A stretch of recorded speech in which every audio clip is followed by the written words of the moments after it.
The convoy appeared without warning. Four black Toyota Land Cruisers tore through the dusty entrance of Oke-Igbo village like a storm that nobody had prayed for.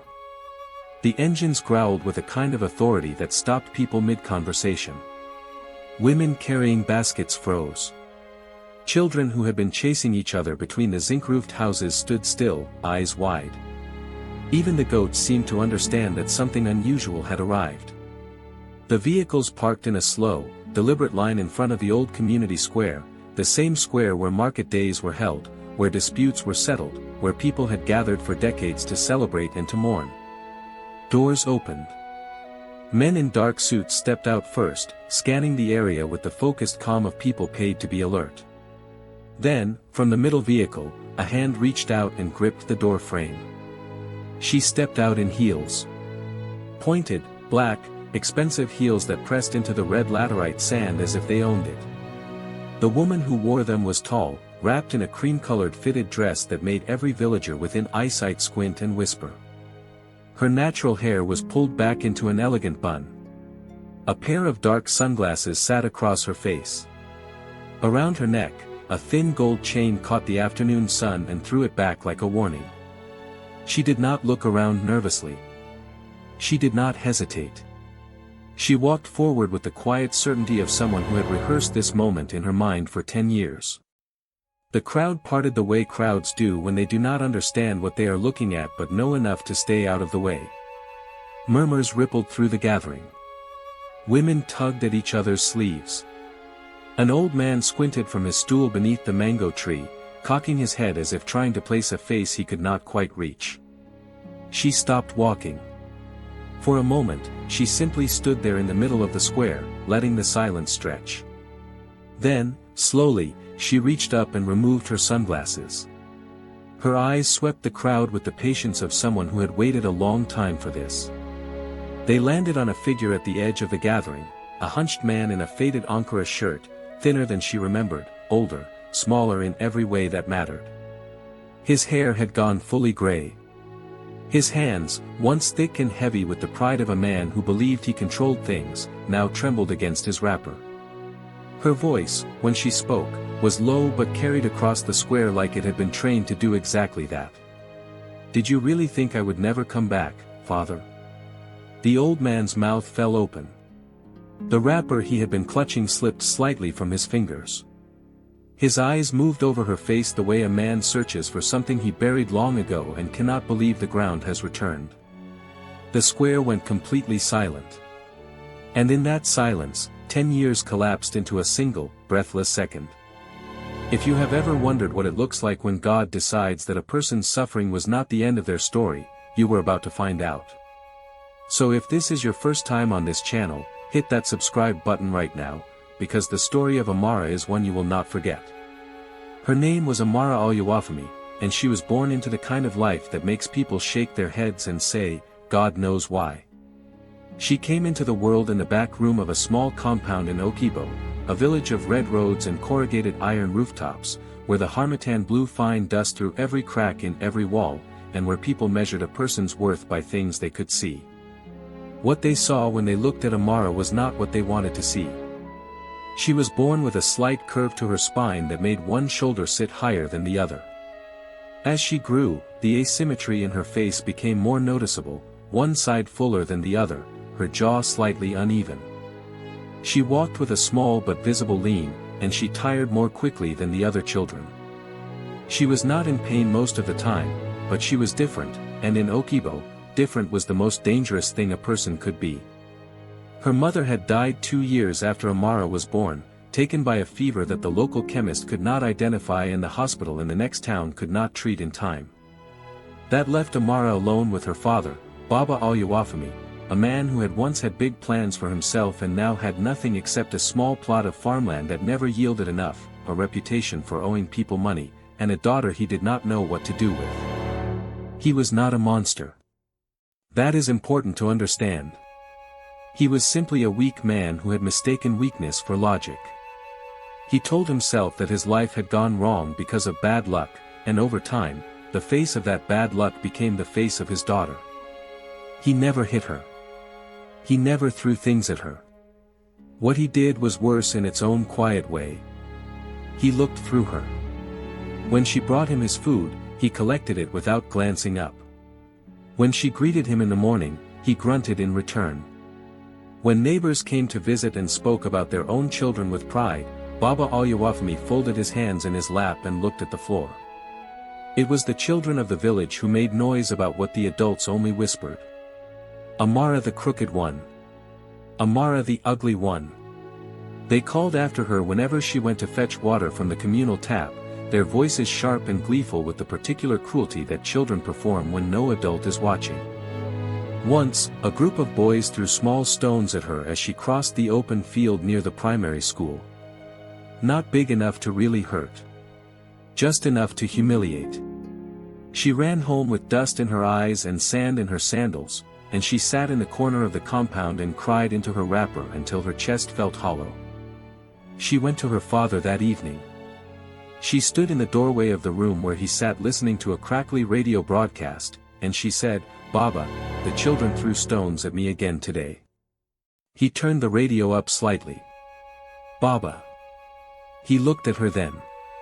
Just for a moment. And what she saw in his eyes was not anger on her behalf. It was not sadness. It was something more devastating than either of those things. It was the look of a man who had already decided how a story ended. "Go and sleep," he said. "Tomorrow is another day." She went and she slept, and she woke up the next morning and did it all again. Because that is what children do. They survive the things that are supposed to break them, not because they are strong, but because they have not yet been told they are allowed to stop. Despite everything, Amara had a mind that nobody in that village gave enough credit. She sat in the back of the classroom because the front rows were claimed by the children whose parents came to parent-teacher meetings and brought gifts for the teachers at Christmas. But she listened. She listened to everything. She memorized things the first time she heard them. When the teacher called on students who had not raised their hands, hoping to embarrass them, Amara always had the answer. The teacher stopped calling on her after a while because it was more satisfying to embarrass the ones who did not know than to be corrected by the one who always did. She read every book she could find. Old newspapers. Church pamphlets. The backs of medicine packets. She read with the focus of someone who understood, even at that age, that words were a door, and doors were what you needed when the room you were in was trying to kill you slowly. She dreamed of leaving. Not in the dramatic way that people who have not suffered dream of things, but in the patient, determined way of someone who has calculated the distance between where they are and where they need to be, and is already saving steps. But dreams, as Oke-Igbo had a way of teaching you, do not always survive contact with reality. Baba Alyawafami's debts had been accumulating for years the way water accumulates in a pot with a small hole, slowly enough that you pretend the pot is still useful, suddenly enough that one morning you find it empty and the floor ruined. He owed the traders in the market. He owed his cousin in the next village. He owed a man named Al-Haji Bashir in town, a money lender whose patience was the kind that eventually ran out with interest. Then one dry season afternoon, a car pulled into the compound. It was not a flashy car, but it was clean, a silver-gray Toyota Camry that had no business being parked in the red dirt of their courtyard. The man who stepped out of it was perhaps 60 years old, dressed simply in a well-pressed kaftan, with quiet eyes that moved around the compound and took inventory in a single unhurried sweep. He carried nothing in his hands. He needed nothing in his hands. He had the energy of a man who did not need props. His name was Chief Emmanuel Adiz, and Baba Alyawafami clearly knew who he was, because he stood up straighter when the man entered and offered his best plastic chair without being asked. Amara was grinding pepper in the corner of the compound. She kept her head down. This was a skill she had mastered, being present without being visible. The two men spoke in low voices for a long time. She caught fragments. Debt. Arrangement. Future. The phrase that made her hands stop on the grinding stone, that made the world go briefly quiet, was this one: "I will take care of everything you owe. All of it. In exchange, the girl comes with me." She waited for her father to say no. She waited for the firmness that fathers were supposed to have, the wall that was supposed to stand between a child and the world's appetite. It did not come. What came instead was the sound of her father clearing his throat and asking, in a voice she had never heard him use before, a soft, almost apologetic voice, "And she will be treated well. She will have everything she needs," the man said simply. That was the whole negotiation. 3 days later, Amara stood in the compound with a small bag containing 2 wrappers, a school uniform she had outgrown, and a small Gideon Bible she had taken from the church. Her father stood a few feet away, not quite looking at her, his hands clasped in front of him. She did not yet fully understand what was happening. She was 14 years old. Chief Adi's people had told her she was going somewhere she would be cared for, somewhere she could learn, somewhere better than this. She had heard, better than this, and she had nodded, because where she was standing, any direction that pointed away from Oke-Igbo felt like progress. She walked to her father. She wrapped her arms around his middle, pressing her face against his chest, feeling the thin cotton of his shirt and the heartbeat underneath it that she had always wished would beat a little louder for her. "I will make you proud, Baba," she whispered. "I promise." His hands hovered for a moment, and then, briefly, they settled on her back. One pat. One only. "Go well," he said. She did not see the look on his face as she walked toward the car, because she did not turn around. If she had turned around, she would have seen something she did not have a name for yet, the face of a man who has just done a thing that will follow him for the rest of his life. The car pulled out of the compound. The village of Oke-Igbo disappeared behind a cloud of red dust. And Amara was gone. Now hold on, because this is where the story changes completely. Before the next part, if you are watching this and you know someone who has ever been underestimated, share this video with them right now. Because what happened next is something nobody in that village could have predicted. The first thing Chief Emmanuel Adiz did when he brought Amara to his home in Lagos was take her to a hospital. Not a local clinic. A proper hospital, clean floors, hushed corridors, doctors who wore their stethoscopes like status symbols and spoke in the measured tones of people accustomed to being listened to.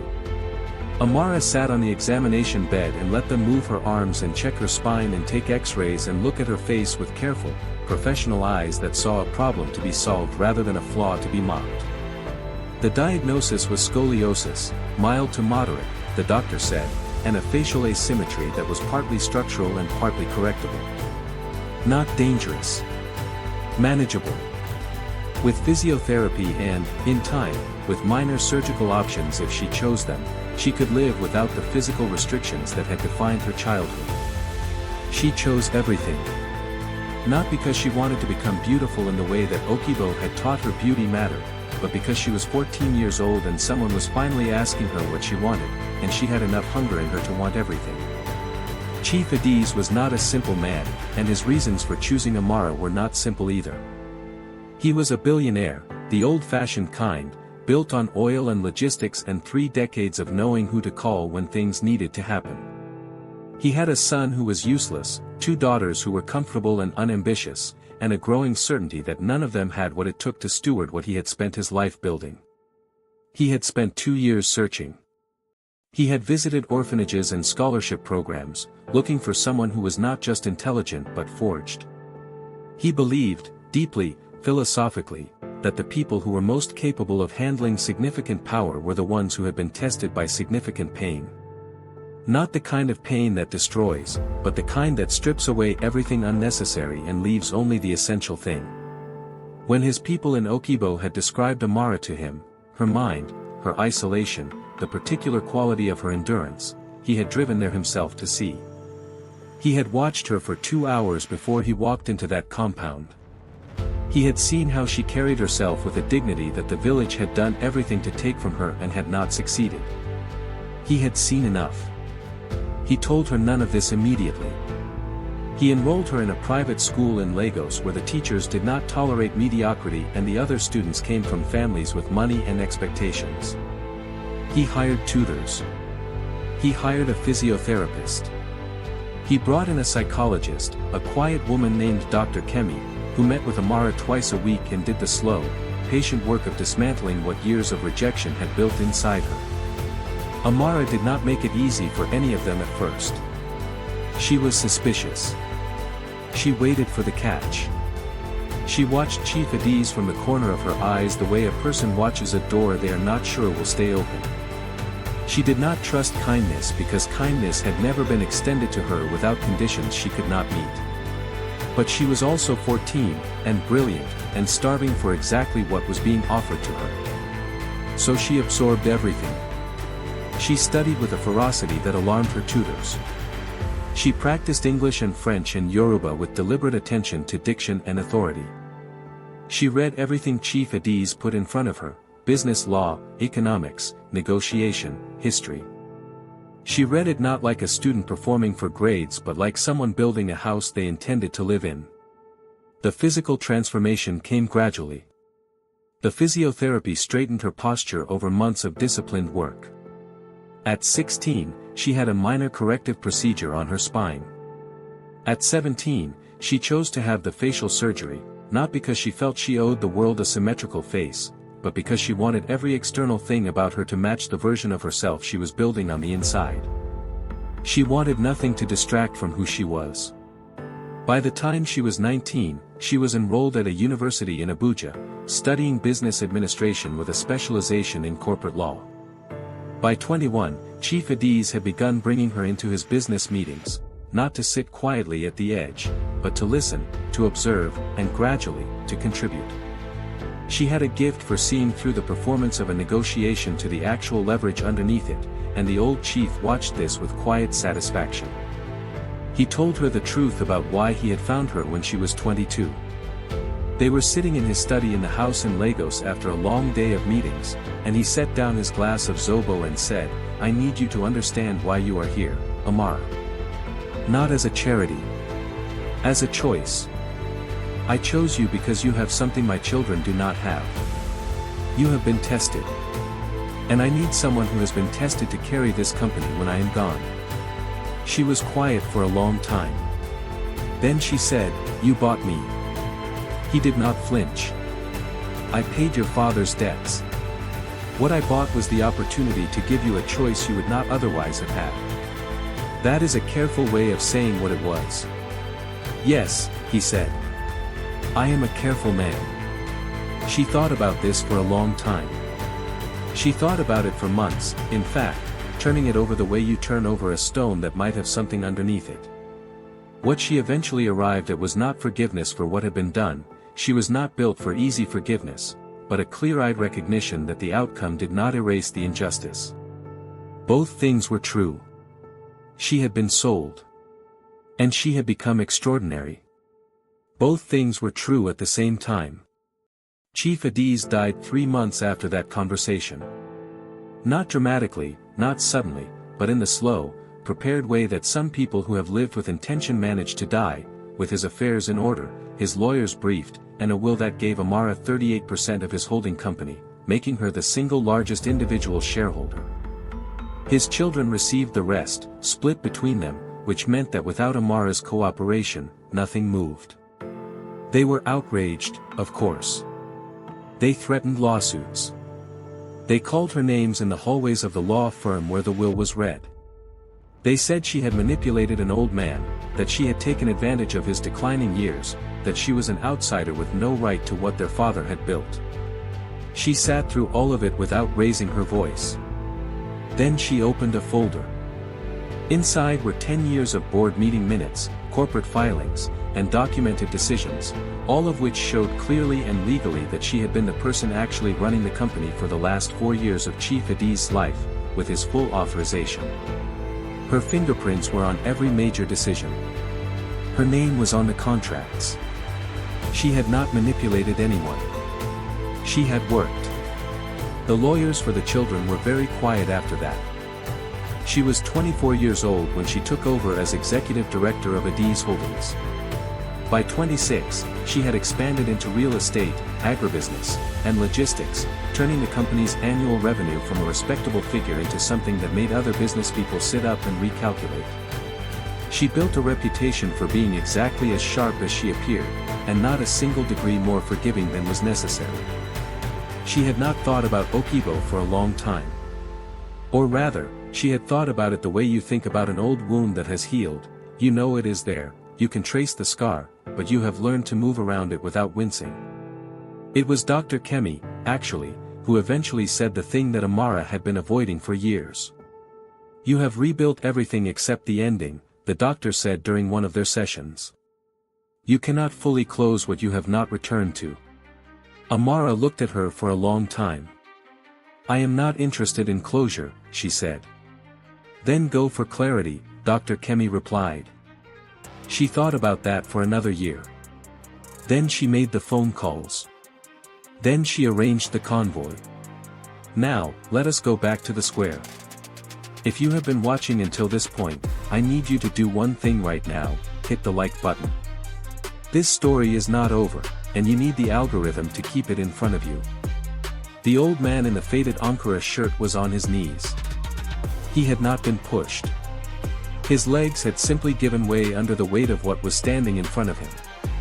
The crowd around him stood frozen, not sure whether what was happening was real or some kind of village dream that the afternoon heat had conjured.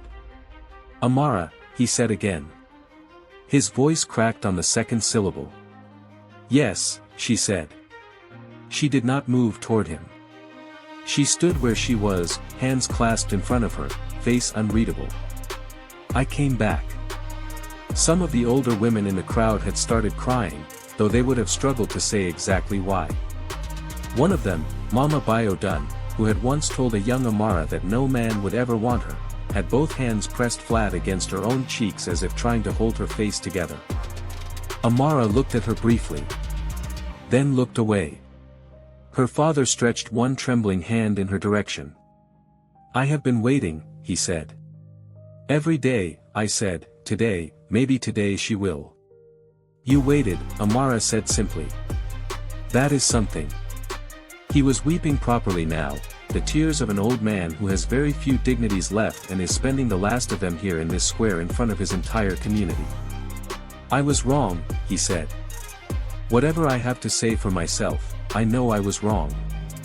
I was a foolish, desperate man, and I lost the best thing I had because I could not see it. She let him finish. When he was done, she crouched down until she was level with him. Close enough that only he could hear her. Do you know what the worst part was? She said quietly. Not the village children. Not the stones. Not even being put in that car. The worst part was the hug I gave you before I left. I told you I would make you proud. I meant it. I was 14 years old and I was leaving because you sold me, and all I wanted was for you to be proud of me. He could not speak. I am not here for revenge, she said. I want you to understand that clearly. I am not here to punish you or humiliate you. I have more important things to do with my time and my money than destroy a man who already destroyed himself. She paused. I am here because I needed to look you in the face and say this out loud, so that it stops living in my body. She stood up. She turned to face the crowd. This village, she said, her voice carrying clearly now, addressing everyone, was a difficult place to grow up. Some of you made it more difficult than it needed to be. You know who you are.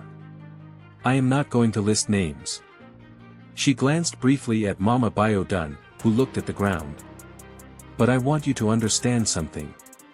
Everything you said I would never have, I have. Everything you said I was not capable of, I did. Not to prove you wrong, although I admit, it is a pleasant side effect, but because there was always more inside me than this village was willing to see. She reached into the folder that one of her assistants had quietly produced and withdrew a document. Adiz Holdings is developing a vocational training center and a girls' scholarship fund in Oke-Igbo. It will create 40 permanent jobs. The first cohort of scholarship girls will be selected from this community and the 3 surrounding villages. The criteria are academic performance and demonstrated resilience. She handed the document to the village head, who received it with both hands and the stunned expression of a man presented with something he does not yet know how to hold. My office will be in touch. She put her sunglasses back on. She walked back toward the convoy without hurrying. At the edge of the square, she stopped once. She did not turn around. She simply stood there for a moment, feeling the red laterite dust under her expensive heels, feeling the harmattan breeze that was the same as it had always been, smelling the wood smoke from the compound fires that meant evening was coming. Then she got into the car. As the convoy pulled away, the village of Oke-Igbo stood in the dust and watched her go, and this time it was different. This time, they were the ones who could not look away. Her father remained on his knees in the square for a long time after the cars disappeared. A young boy eventually came and touched his shoulder, asking if he needed help to stand. The old man shook his head slowly. He had all the time in the world now. Standing could wait. In the months that followed, the vocational center broke ground. The scholarship applications arrived in numbers that overwhelmed Amara's administrative assistant, who called her office 3 times in a week to report this with increasing urgency. Amara said, "Good. Process them all." She visited the site once during construction, not for a ceremony or a photo opportunity, but alone, in an ordinary car with a single driver, early in the morning before the workers arrived. She stood on the red soil and looked at the concrete skeleton rising from it and allowed herself, privately, a feeling she had guarded against for a long time. It was not triumph. It was something quieter than that. Something that felt like the closing of an account that had been open for too long. Like settling a debt, except the currency was not money. Her father sent her a letter. 1 page, handwritten in a shaky script that told its own story of what the years had done to his hands. He did not ask for anything. He did not try to explain himself beyond what he had already said in the square. He simply wrote that he was sorry, that he saw her in the newspapers sometimes and felt something he could not name, and that he hoped she was sleeping well at night. She read it twice. She did not write back. But she instructed the office managing the scholarship program to ensure that the compound where her father lived was included in the community water project attached to the development. He would have clean water. He would not go hungry. She would not pretend that none of it had happened, but she would not let him suffer in the way that suffering is meaningless. There is a difference between justice and cruelty, and Amara Oluwafemi, who had spent her whole life on the receiving end of both, understood the difference in her bones. She was 27 years old. She had a corner office on the 12th floor of a building in Victoria Island that she had bought outright.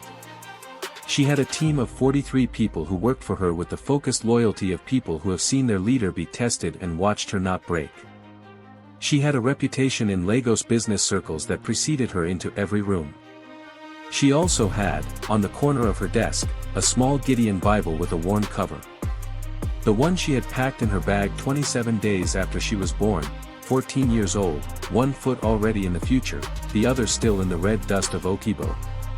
She kept it there not as a religious statement and not as a performance of sentiment.